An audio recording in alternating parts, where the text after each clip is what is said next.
Good afternoon. The September jobs report continues America's economic winning streak under President Trump, evidenced by strong job creation, rising wages, rapid business growth, soaring consumer confidence, and increased manufacturing activity. To go into greater detail on why the American economy is booming, I'd like to welcome Kevin Hassett, Chairman of the Council of Economic Advisors, to the podium to take your questions on this topic. And as always, I'll be back up to answer questions on news of the day. And I apologize in advance for Kevin's really bad calculus jokes. And with that, Kevin. Yeah. Thanks. It's really a great pleasure to be back here, and thank you, Sarah, for the kind introduction. You know, one of the hypotheses that's been floating around about the economy lately is that the strong economy that we're seeing is just a continuation of recent trends. And, you know, since we're the nerds at the White House, we decided that this is a testable hypothesis. And so that what we can do is we can go out and we can estimate recent trends, that is, trends that ran in the economy up to the point of the last election, and then compare the latest data to the recent trends. In most cases, by the way, the estimates of the trends that we present to you here are very statistically significant, as are the deviations from the trend. And so now I'm going to, as I always do, show you a few slides. Could I have the next slide, please? That's the first slide again. There we go. So the first slide that we're looking at is small business optimism. And this is basically, for parallel construction, you're going to see that each of the slides we go through is going to look a lot like this. And so the blue part to the left of the slide is what happened from the 2012 election through the 2016 election. And the dotted blue line is the trend that President Trump inherited from the previous president. And the red line is what actually happened with the data. And so I think that if you look at this chart, you can see that the first thing is small business optimism. The middle chart is the percent reporting now is a good time to expand. The last one is the percent expecting higher real sales in 6 months. I think if you look at any of those, you'd say, geez, that doesn't really look like the continuation of a recent trend. Could I have the next slide, please? The next chart is something that in my first presser here way back last fall we talked a lot about. It's business investment, which is more than $300 billion over the trend. Again, if you look at the blue line on the left, the first chart is non-residential fixed investment, and the dotted line is the trend and the growth rate of that President Trump inherited. For the middle chart is structures or buildings, and that, as you can see, the dotted line is something that's headed straight down. And then the final chart is equipment investment, and that went straight down before President Trump was elected. And I think that if anyone were to assert that the capital spending boom that we're seeing right now was a continuation of the trend that President Trump inherited, then, well, you know, they wouldn't get a high grade in graduate school for that assertion. The next chart, please.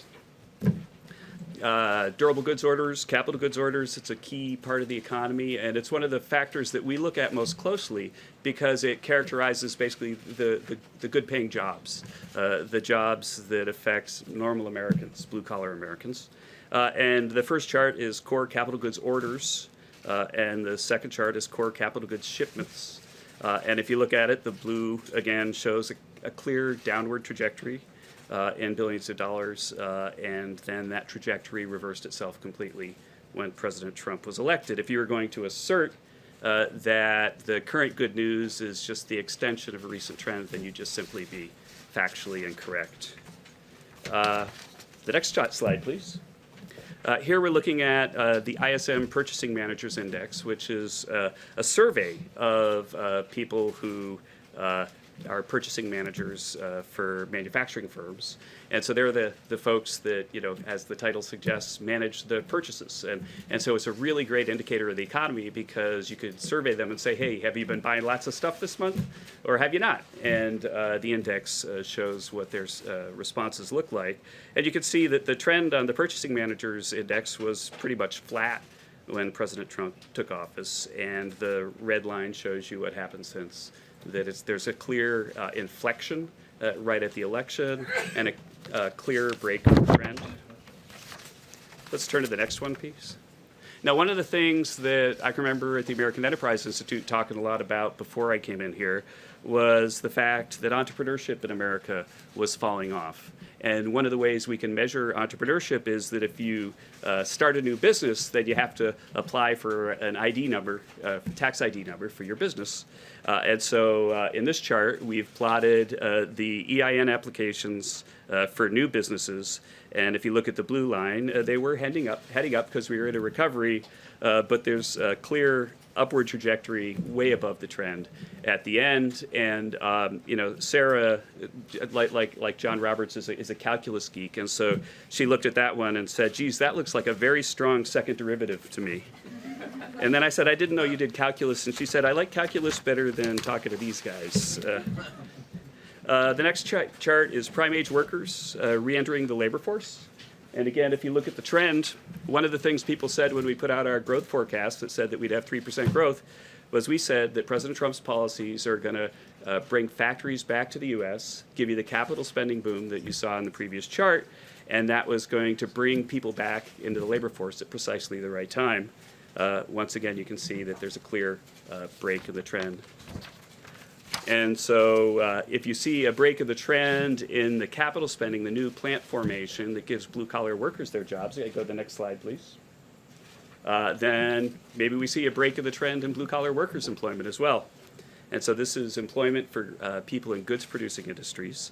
If you look again at the blue part on the left, you can see that there's a clear downward trend going on in the growth rate of that for President Obama, and then a clear inflection timed almost precisely once again at the election.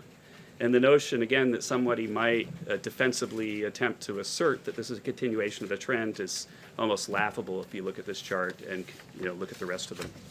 Now, somebody might say, if you're showing a bunch of charts, well, geez, maybe it depends on when you estimate the trend. And I'm sure that if you went back and began your estimate of the trend at the Civil War and then thought about, well, what trend do we get then? Well, then maybe we're not, you'd get a different answer from what we see. But another way to sort of test whether the data that I just showed you is a fair representation of what a trend looked like when President Trump was elected is just to compare it to what nonpartisan bodies were saying. So I could have a look at my final chart here. I know. Gosh, I heard this sigh of relief when I said final chart. So if you look at the final chart, you'll see that the black line is in June of 2017, what the CBO, a Congressional Budget Office, a nonpartisan agency that has a job really of looking at recent trends and projecting it, what they said would happen to capital spending back in 2017. The blue line is what they said in April 2018, and the red line is what's actually happened. And so I would assert that if you look at the collective body of evidence, the notion that what we're seeing right now is just a continuation of recent trends is not super defensible. And I think that I know that we're in a political time and passions are high, but as geeky economists, one of the things we have to do is think ahead to what historians will think when they look back at this time. And I can promise you that economic historians will 100% accept the fact that there was an inflection at the election of Donald Trump and that a whole bunch of data items started heading north. They will, of course, argue for a long time about why that happened. But my final thought for you is just this, that when they do that, and when you watch people do that in the media going forward with op-eds and so on, that you should watch out for ex post theorizing.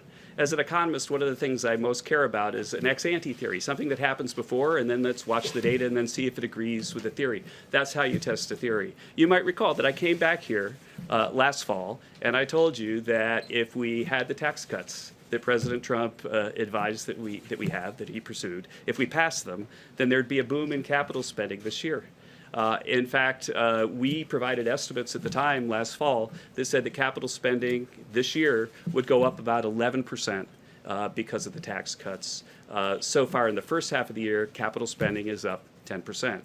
And so you don't have to really reach far for a theory of what happened. President Trump deregulated the economy. We've talked about how that affects growth. The tax cuts have had exactly the predicted effect on the economy. That's brought businesses back to the U.S., factories back to the U.S., and created jobs for ordinary Americans. It's clear in the data that there's been a trend break, and with that, I look forward to taking a few questions before I hand it off to Sarah to talk about other things, and I'll let Mr. Roberts go first, and then I'll maybe try one for each row because I know I'm not allowed to go for the whole time. All right, Kevin, based on the information that you have given us, where did the revenue derive from all of these increasing trends meet the deficit line caused by the tax cuts? It's a great question. One of the things that we could talk about, in fact, Sarah, let's have a whole other briefing. Well, after we do the calculus briefing, let's do a briefing on the deficit. But one of the ways to think about it is that there's been a big change in tax law and a big change in spending policy. And in the tax law side, you could remember that the dynamic score for the corporate tax was that it would have a very, very low cost. And I think that the cost estimate, not dynamically scored, and Tyler will nod for me, was about $400 billion in the final bill over 10 years. And clearly, the growth and the investment boom that was projected by CBO was a significant underestimate for what's happened already. And so I think that the notion that the corporate tax side has about paid for itself is clearly in the data. On the individual side, there was about $1 trillion cost. About $700 billion of that was a refundable child credit that got expanded at the last minute to get the votes they needed to pass it. Now, a refundable child credit is very sound policy for people who care about equality of opportunity or families with children. President Trump supported it wholeheartedly, but not at the size that it came out. And the child credit, though, is not something that you would expect would pay for itself.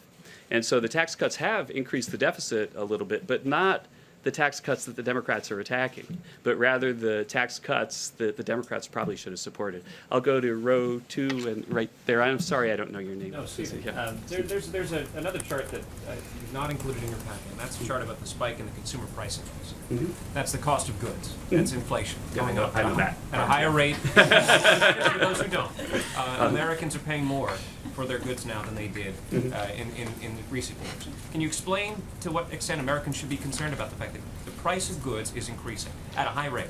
Right. Well, Americans should be concerned that prices are going up. And if you look at the consumer price index, then over the most recent year, then it's a little bit short of 3%. And I know that that's something that affects Americans, when they go to the grocery store or the gas station, and they should be concerned about that. But the best defense against increase in inflation is an increase in wages.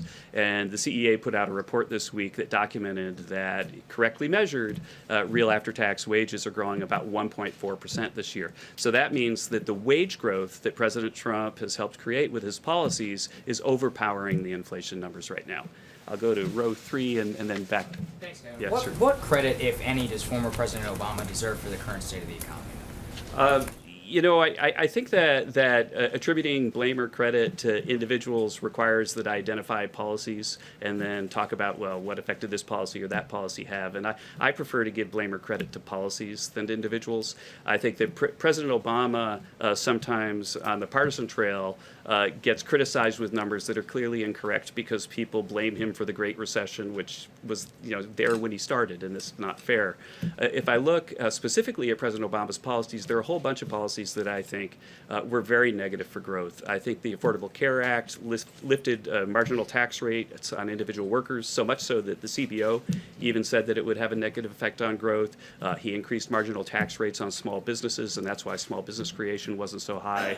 And so I could look at a lot of policies, and we could talk about them one by one and say, did they help or hurt growth? I think he also advocated policies that he said would help growth that clearly did not. And really, I kind of wonder about what was going on in the heads of the economists that told them they would, like cash for clunkers and so on, that really didn't have much effect at all. But to say he destroyed the economy or something like that, that's not what the CEA chair should be doing. And I'll go back another row. Thanks, Kevin. Two questions for you. Can I take them separately? You mind? Yeah, I will. First one, Yeah, sure. just playing off of this question here. But yeah, go separately because I'll forget the first one when you it's finish the easier second. that way. Thank you. You're coming out, obviously, talking about the economic numbers in our first briefing here in nearly 3 weeks. It seems like it might be time to President Obama's speeches on Friday and Saturday, in which he talked about the economy and some of these very issues. Is that why you're here today, or is that just a coincidence? Thank you for asking that, actually, because Sarah can tell you that I've been pushing her to let me show these slides for quite a while.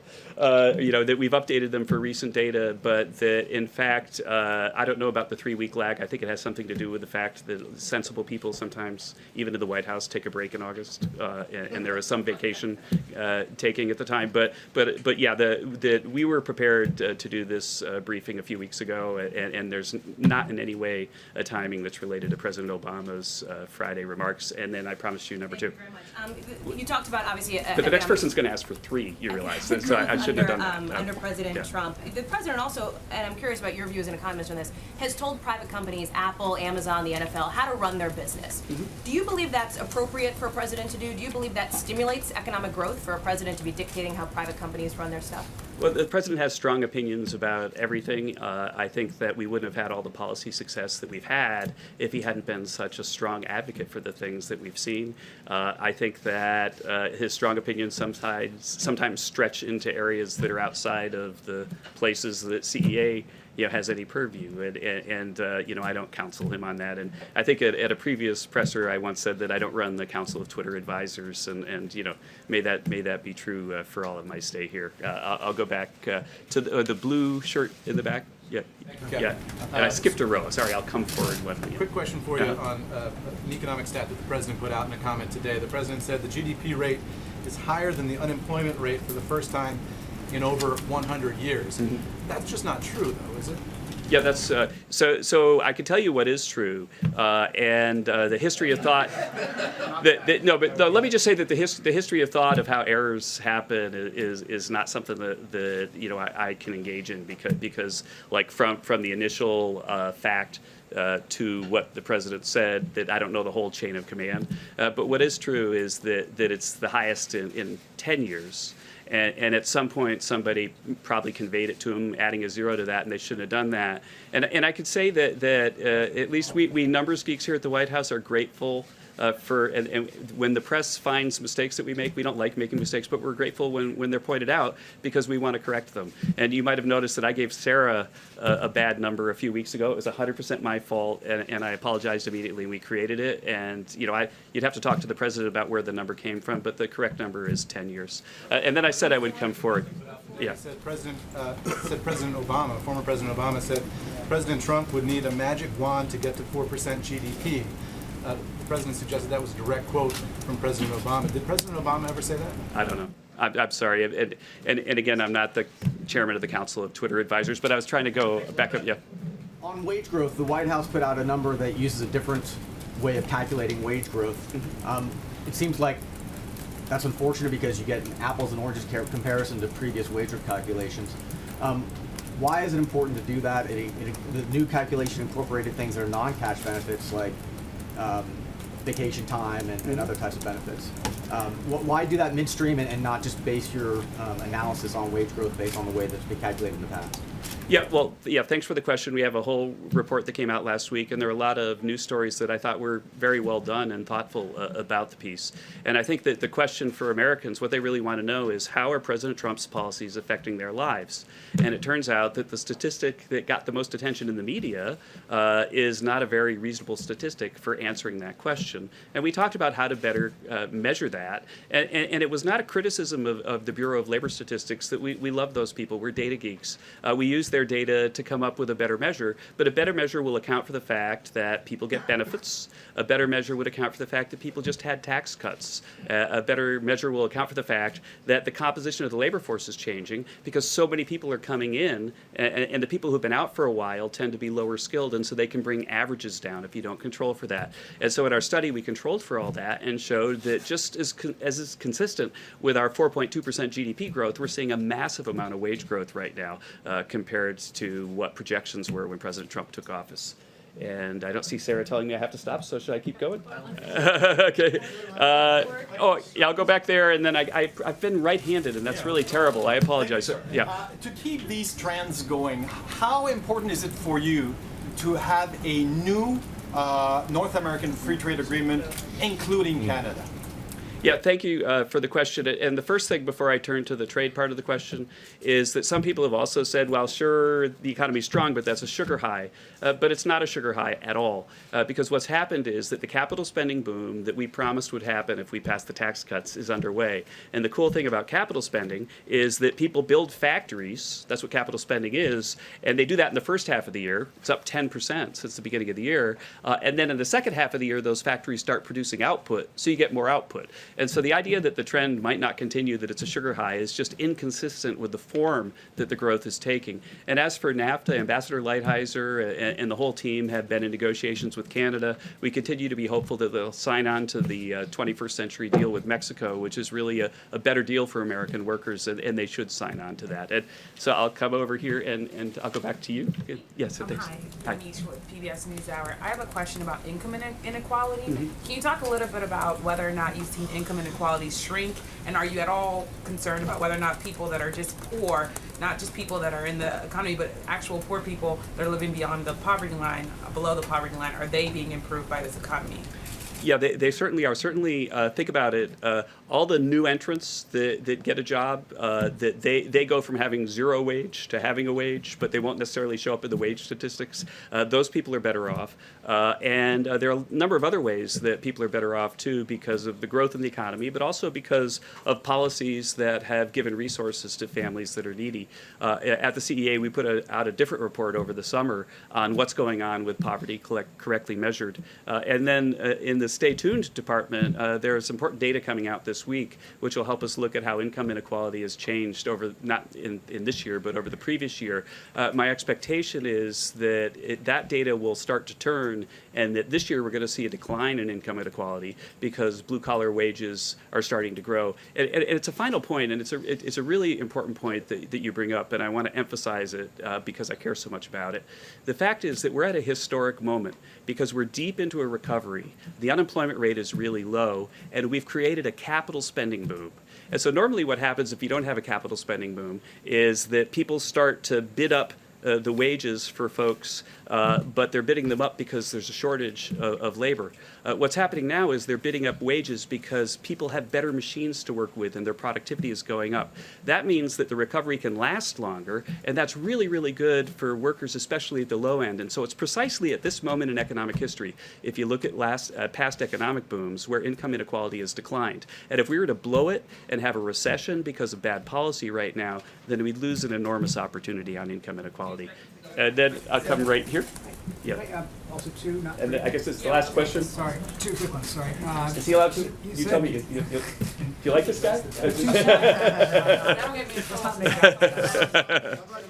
Okay. You said I prefer to give blame or credit to policies rather than individuals, but your trend charts start with his election, obviously, when he wasn't even president and didn't put any policies in place. So how do you decide when to start that, given that policies couldn't have been in place for months afterwards? Yeah, so Robert Lucas, famous Chicago, who won the Nobel Prize at the University of Chicago, got the Nobel Prize for answering your question back in the early 70s. But the basic point is that America's businesses especially, that their activity is forward-looking. And so if you want to model their investment today, then you have to understand the fact that they're forming expectations not just about this month, but about the next 5, 6, 7, 8, 9, 10 years.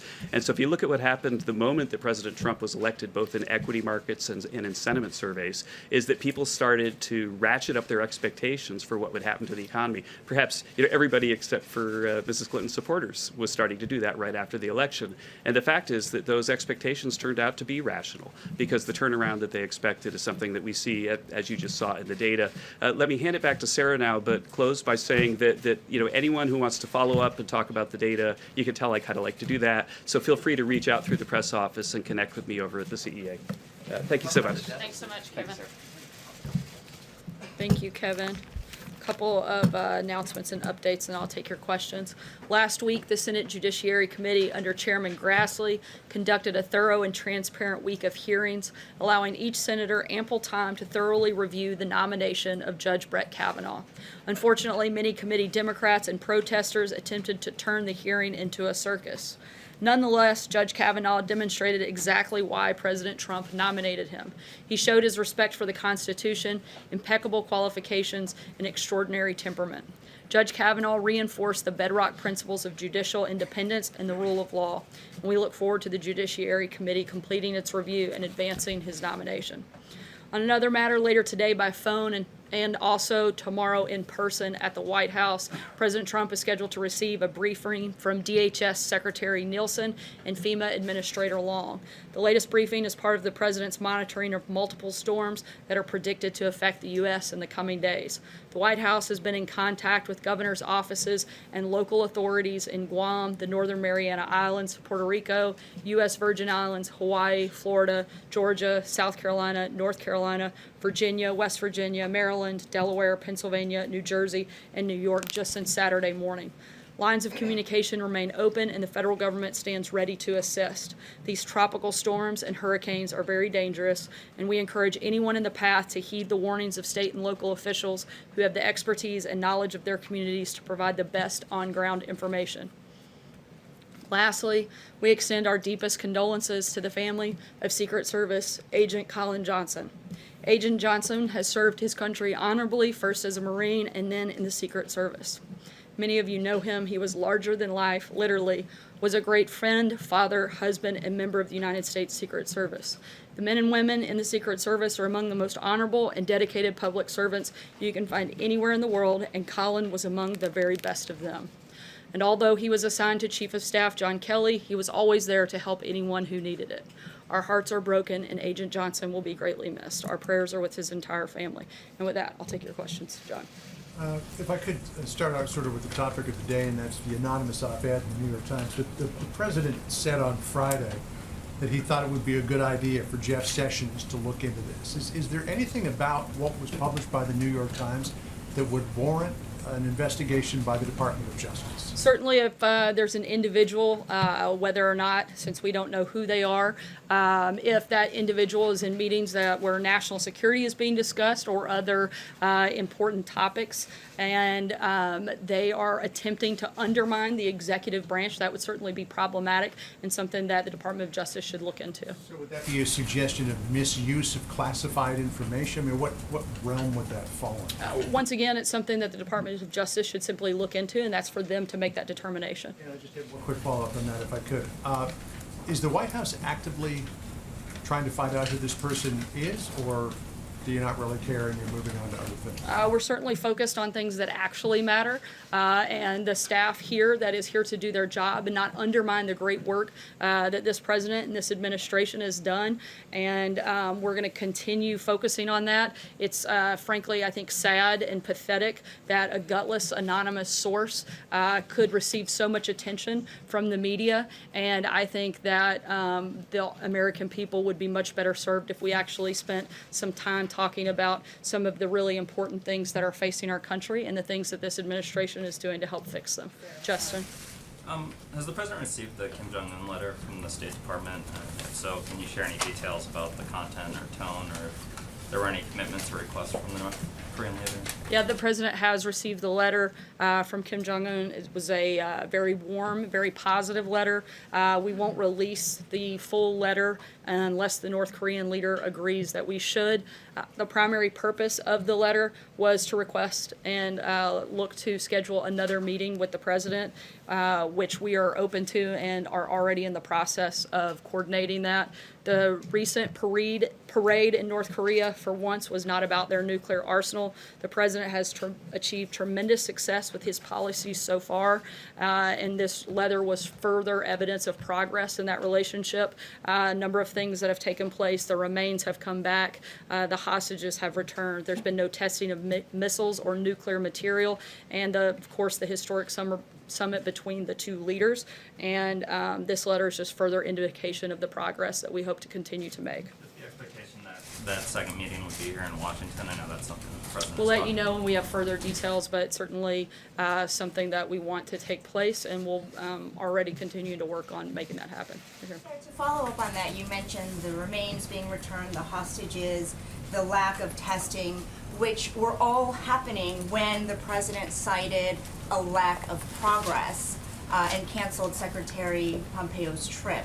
So other than these really nice words from Kim and a parade, what signs of progress warrant this new optimism from President Trump? Again, certainly the most recent parade this weekend, one of the first times I believe that they have had parades similar where they weren't highlighting their nuclear arsenal. We consider that a sign of good faith. And again, the letter from Kim Jong-un to the president certainly showed a commitment to continuing conversations, continuing to work on the progress that they have had since their meeting just a few months ago, and also a continued commitment to focus on denuclearization of the I peninsula. have a separate question on Bob Woodward because President Trump continues to call him a liar and says his book is completely a work of fiction.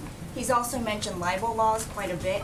Is President Trump considering filing a lawsuit against Woodward? Certainly keep you posted on that, but I think we've been extremely clear from the beginning. Many of the book's sources have already spoken out to refute. A couple of them, Chief of Staff John Kelly, aggressively pushed back in this. General Mattis aggressively pushing back in the claims. John Dowd also pushing back against the things that are attributed to him. And a number of people have come out and said that Woodward never even reached out to corroborate statements that were attributed to them, which seems incredibly reckless for a book to make such outrageous claims, to not even take the time to get a $10 fact checker to call around and verify that some of these quotes were happened. When no effort was made, it seems like a very careless and reckless way to write a book. John? Sarah, the president said that he was looking into whether or not to take action against the New York Times for publishing the anonymous op-ed. Does the president not think that that op-ed is protected by the First Amendment? Does he really think that the federal government should contemplate action against a newspaper for publishing an article? I think it's less about that part of it and whether or not somebody is actively trying to undermine the executive branch of the government and a duly elected president of the United States. If they don't want to be part of that process, they shouldn't be here. If I can ask, he tweeted earlier, and it's been a while since we've had a chance to talk to you, so this goes back a little while, but he tweeted last week that suggesting that the Justice Department should not be investigating, should not be prosecuting those two Republican congressmen because it might hurt Republican chances in November. Is the president really trying to suggest or outright saying that the Justice Department shouldn't be investigating or prosecuting allies of the president if it might hurt his party's political chances? Certainly, the president thinks that no one is above the law. What he would like to see is a fair playing field, that there also be, there have been a number of concerns raised about individuals both in the FBI and the Department of Justice that have been ignored, and we'd like to see those looked at as well. Steve? But those two prosecutions, he doesn't want to go forward because they're his allies? I can't weigh in right now on an active investigation, but I can tell you that the president doesn't think anyone is above the law, and we're simply stating that there should be cause for concern of a number of things that have happened both in the Department of Justice and the FBI that we'd like to see those looked at as well. Back to North Korea, how soon would you like to have this second meeting? I don't have any specifics on the exact timing as these conversations for the second meeting are taking place now, and as we have more details, I'll certainly let you know. Could you just update us on where the Canada trade talks stand? We continue to have ongoing conversations with the Canadians and are still hopeful that we'll come to an agreement with them. Jeff? Sarah, do you know if the president believes these denials that have been coming in from some of his top advisors, or does he believe that it's someone from within? And does he believe that lie detector tests should be issued as the vice president volunteered to do on Sunday? No lie detectors are being used or talked about or looked at as a possibility. Frankly, the White House and the staff here are focused on doing our jobs and trying to show up here every day and do what we can to help better the American people, not deal with cowards that refuse to put their names in an anonymous letter. He tweeted something on Friday after George Papadopoulos was sentenced. He said 14 days for $28 million, $2 million a day, no collusion. What was he talking about, the $28 million? I'd have to go back and check and look at that. I didn't see that. Sorry. Sarah, the price tag of the Rush investigation? Because if so, that's highly inflated. Again, I'd have to check, Jeff. I'm not sure of that reference. Sorry. Decision if he'll testify yet or not? If I can just follow that as That's a question I refer you to outside counsel. David? Pennsylvania tomorrow. What does he plan to say, and what does he hope to accomplish with this year's 9/11 address? Certainly the focus will be on remembering that horrific day and remembering the lives that were lost, and certainly honoring the individuals who were not only lost that day but also put their lives on the line to help in that process. He'll be there, and the Vice President will be here in Washington, D.C. at the Pentagon. David? Sarah, thank you very much. I'm assuming you've read Bob Woodward's book. I know a lot of us have. Can we expect, other than repeating denials from General Mattis, General Kelly, John Dowd, can we expect the White House to give us a list of all the things in the book that are wrong and that qualify Woodward to be a liar? I think that would be a complete and utter waste of our time, so no. Hold on a second. Because then that goes to this Quinnipiac poll that came out today that says 55% of Americans believe that the op-ed writer in the Times is right. And the president's getting a 60% negative rating on the honest and truthful. 60% of Americans think he's a dishonest person. So does the president think he can actually win a credibility battle with Bob Woodward, who's an august member of the press corps, helped take Richard Nixon down, and is a legend? How can he win that credibility battle? Once again, I think I would certainly rather take the actual on-record account from people who are here, who have been working in this building, who have interacted with the president day in, day out, like General Mattis, like General Kelly, like myself, not disgruntled former employees that refuse to put their name on things when they come out to attack the president. I think that those are far more credible sources and certainly far more reliable voices within this administration, and that can accurately tell what's taken place in the building behind me. Is the president still a credible voice? Absolutely. John? Thanks a lot, Sarah. You've said a lot, the president has said a lot about the publication of this op-ed. You've called it, the president has called it a betrayal. You've called it an act of disloyalty. But the president, as has been mentioned quite a few times, even here in this briefing, has called on the Department of Justice to investigate the publication of this op-ed. There is no violation of the criminal code that goes along with the publication of this op-ed, so I'm a little curious as to what it is that the president believes may have been violated in the law as it relates to the publication of this op-ed piece. Once again, we would consider someone who is actively trying to undermine the executive branch of our government inappropriate and something certainly to cause concern, and they should take a look at it. Violation. Well, once again, we're just saying that this gives a great level of concern, and they should look into it. It's not a violation of the law. Just being concerned is not a violation of law. I'm just looking to see. I'm not an attorney. It's the Department of Justice to make that determination, and we're asking them to look into it and make that determination. And they certainly are fully capable of doing that. But someone actively trying to undermine the duly elected president and the entire executive branch of government, that seems quite problematic to me and something that they should take a look at. John? Thank you, Sarah. Just to try to specify this a bit, is the White House treating the anonymous op-ed writer as a full-fledged breach of security matter, and is the FBI investigating both staff and their means of communications, cell phones and computers and the like? I'm not aware of that level. That wouldn't be something I would be a part of, but certainly, as I just told your colleague, we think that there is a concern here and it should be looked into. David? One other question. Go ahead, John. Did the obviously the whole world watched when Jair Bolsonaro, the front-running Brazilian presidential candidate, was stabbed last week. Has the president called or sent any statement to his family at all? I'm not aware that the president has, but I do believe members of the administration have reached out, and I'll work to get you the specifics of who that was. David? Sarah, what does the president make of all of this talk of the 25th Amendment and some of what he hears on media outlets regarding the word crazy talk? It seems like there's a lot of talk about that on many of the mainstream media outlets. I think we would say that it's about as ridiculous as most of Bob Woodward's book. The fact that that's actually being honestly discussed is ridiculous, and frankly, it's insulting to the nearly 62 million people that came out and overwhelmingly supported this president, voted for him, supported his agenda, and are watching and cheering on as he successfully implements that agenda every single day. Sarah. Sager. Thanks, Sarah. Can you give us a sense of what documents the president is considering for declassification sometime in the next 2 weeks? And when exactly can we expect them? When we have specifics on that, we'll let you know. Give us a sense of what the documents are, though. I What can't get into documents- that right now, but when we have an announcement on it, I'll certainly let you know. Stephen? Sarah, I want to ask you about the Mideast peace process. Because today the State Department announced it is going to close the Palestinian mission here in Washington. And the Palestinian ambassador to the U.S. accuses this country of murdering the peace process and undermining its role in the peace process. The State Department says that it's not retreating from our efforts to achieve a lasting and comprehensive peace. Which is it? How is the United States still an honest broker in this process?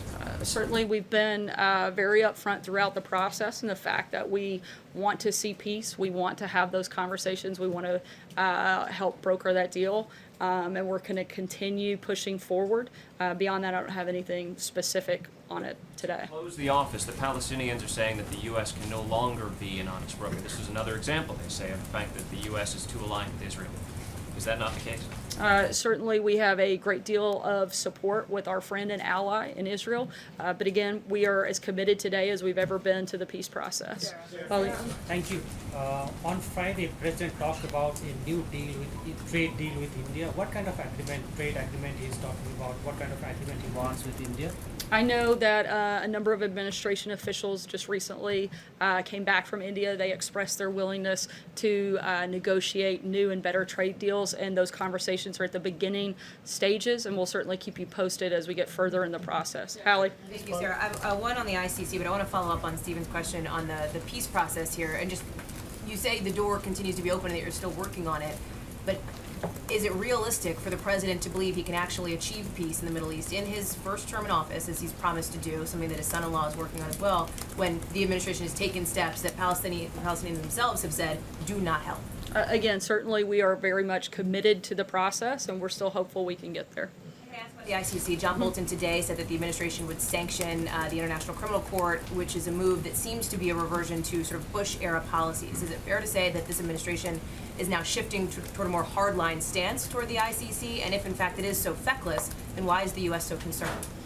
Certainly, the president is committed to defending our national sovereignty and all of our security interests, which would include using any means necessary to protect our citizens, those of our allies, from unjust prosecution by the ICC. Their announcement that they would consider opening an investigation into, among other parties, U.S. soldiers in Afghanistan is a threat to American sovereignty. And if they proceed with that, then the United States would consider those options that Ambassador Bolton laid out today. So why the concern? If the ICC is in fact dead to you, as John Bolton said today, then what is the concern that the U.S. has if in fact they do not move Because forward they with told us they Afghanistan? were on the verge of making that decision, and we're letting them know our position ahead of them making that decision. I'll take one last question. David? Sarah, the editor of the Global Times, which is Beijing's premier foreign policy outlet, wrote on Twitter today that the president blames China on North Korea quite a bit, but now that there seems to be some improvement in North Korea's stance, does China deserve some credit? He suggested that they do. What do you think about that? Does China now deserve credit? Does the president believe China's acting better? I think that the president deserves the credit in this process. He's been the lead voice and the one that put the initial pressure on North Korea. Certainly, the president has very publicly expressed his gratitude towards President Xi for the role that they played. He would have liked to have seen them continue to step up and do more. Frankly, we'd still like to see them step up and do more, but the credit in this process at this point and where we are, I would say, belongs to President Trump. And we're going to continue to hopefully work with President Xi and his team and his administration to continue making progress. Given that you're scheduling a second meeting, it sounded like with Kim Jong-un, does the president believe that it's really he has to negotiate this out almost personally with Kim, given that once the two leaders have left, things seem to go poorly, and then they have to reschedule another meeting? Is it? I don't know that it's gone poorly, considering steps have been taken by the North Koreans to show signs of good faith. Progress. Right. but other steps have been taken, so I wouldn't say that it's gone poorly. But at the end of the day, ultimately, it's always going to be best when you can have the two leaders sit down, particularly from the North Korean side. As we know, most of the decisions are going to have to be run through Kim Jong-un. Certainly, he's going to want to talk to his counterpart in President Trump. We think it's important, and we're glad that we're making progress. Thanks so much, guys. Have a great day.